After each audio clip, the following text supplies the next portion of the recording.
আপনাকে বলা হচ্ছে যে একজন পেশাদার বক্তা, যখন আপনি যেহেতু আপনি বক্তৃতা দিয়ে টাকা নিয়ে থাকেন, এইটা আপনি ঘন্টায় কত টাকা নেন সেটা নিয়েও মানুষের মধ্যে উৎসাহ আছে।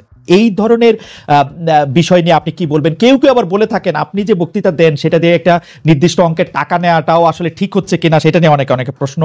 অনেকে, গোস্তাকি মাফ করবেন, অনেকে আপনাকে হেলিকপ্টার হুজুর বলেন, কারণ আপনি বিভিন্ন জায়গায় হেলিকপ্টারে যেতে পছন্দ করেন। এই ধরনের নিউজ, এই ধরনের আলোচনা আপনি আসলে কিভাবে নিয়ে থাকেন? দেখেন, আপনি একজন স্বনামধন্য সাংবাদিক এবং আপনি সাংবাদিকতার মাধ্যমে বাংলাদেশের অনেক উপকার করেছেন, কিন্তু কোন হিংসুক বা নিন্দুক যদি বলে খালেদ মহিউদ্দিন একজন বাচালি করে টাকা কামাই করে, এটাকে আপনি মানবেন? মানবো। আমি বক্তা না, আমি হচ্ছে দায়ী আল্লাহ।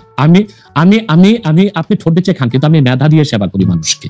আমি বক্তা নই। আমার পরিচয় হচ্ছে, দেখুন আমাদের একটা ইতিহাস আছে, আমি পেশাদার কোনো বক্তা নই, আমি হচ্ছে দায়ী আল্লাহ। আল্লাহ দিনের দাওয়াত মানুষের কাছে পৌঁছে দিই। এখন আসে টাকার বিষয়। বাংলাদেশে কেউ কোনোদিন দেখাতে পারবে না আমি আমার নিজের জন্য কোনো টাকা চেয়ে নেই। যদি আমি কোনো প্রোগ্রামে কন্ট্যাক্ট করে টাকা নিতাম তো সর্বনিম্ন 3 লাখ টাকা রেট রাখতাম, কিন্তু কখনো কখনো আমাকে তারা খুশি হয়ে যাবে সেটা আমি নিয়ে থাকি। দ্বিতীয় হচ্ছে হেলিকপ্টার প্রসঙ্গ, এটা হচ্ছে আমার অত্যন্ত প্রয়োজন। হেলিকপ্টারটা আমার চেয়ে বেশি বাংলাদেশে শেখ হাসিনা ব্যবহার করেন, এটা আমি অহংকার করে বলছি না, আল্লাহ তাআলার শুকরিয়া আদায় করছি। এবং বাংলাদেশে অনেক বক্তা বা স্কলার এক সময় আমার বিরোধিতা করেছে আমি হেলিকপ্টার কেন চলি, হেলিকপ্টারে কেন যাই। বাংলাদেশে 2014 সাল থেকে ব্যাপকভাবে আমি হেলিকপ্টারে যাচ্ছি। এখন অনেক বক্তা, স্কলার বা স্ক্রু ড্রাইভার যাই বলেন, তারা হেলিকপ্টার ব্যবহার করছে। এখন আর সমস্যা হচ্ছে না, আমারটাই আর কি সমস্যা ছিল। হেলিকপ্টারটা কেন ব্যবহার করি, আপনাকে একটা সহজ উদাহরণ দিচ্ছি। গত পরশুদিন আমার একটা প্রোগ্রাম ছিল মেঘনাতে, দিনে বাদে জোহর, আর রাতে আমার প্রোগ্রাম ছিল রংপুর হারাগাছ, সেটা মিডিয়াতে ব্যাপক প্রচার হয়েছে।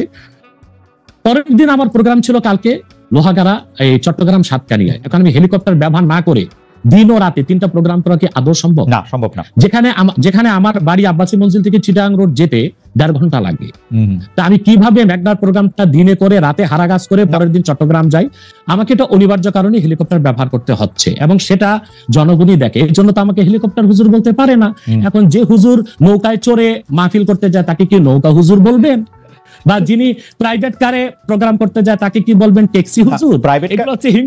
এগুলো হচ্ছে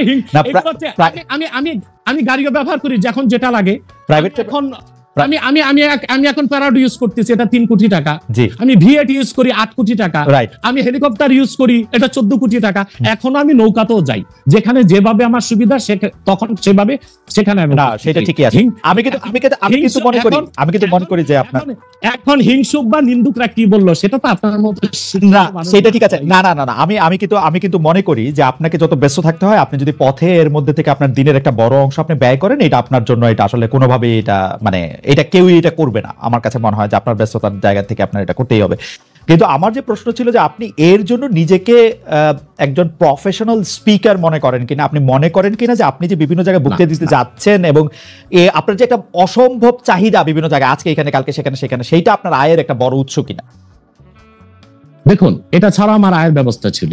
আমাদের যে বাংলাদেশে আমাদের যে আধ্যাত্মিক ঘরানার আমরা সন্তান, আপনি জানেন আমাদের বংশের মুরব্বী শাহ কারামত আলী জনপুর রহমতুল্লাহ, তাকে বলা হয় বাংলাদেশের আধ্যাত্মিক জনক।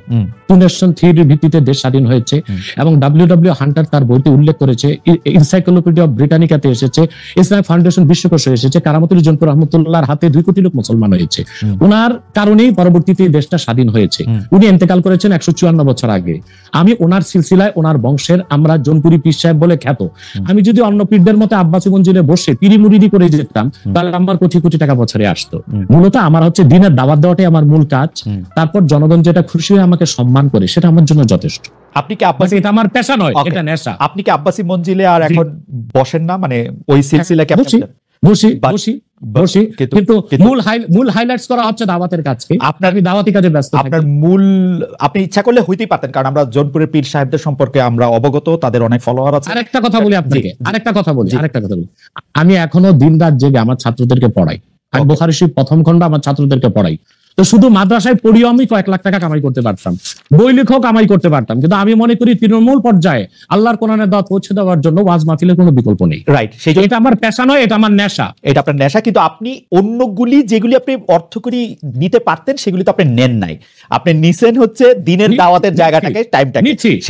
ওগুলো নিচ্ছি, ওগুলি আপনি ঠিক টাকার জন্য আপনি ব্যবহার করতেছেন না, আয়ের ব্যবস্থা নয়। রাইট। সেই জন্য আমরা আপনাকে একজন পেশাদার মানে বা প্রফেশনাল রিলিজিয়াস স্পিকার এরকম বলতে পারি কিনা, সেটাই ছিল আর কি আমাদের প্রশ্ন।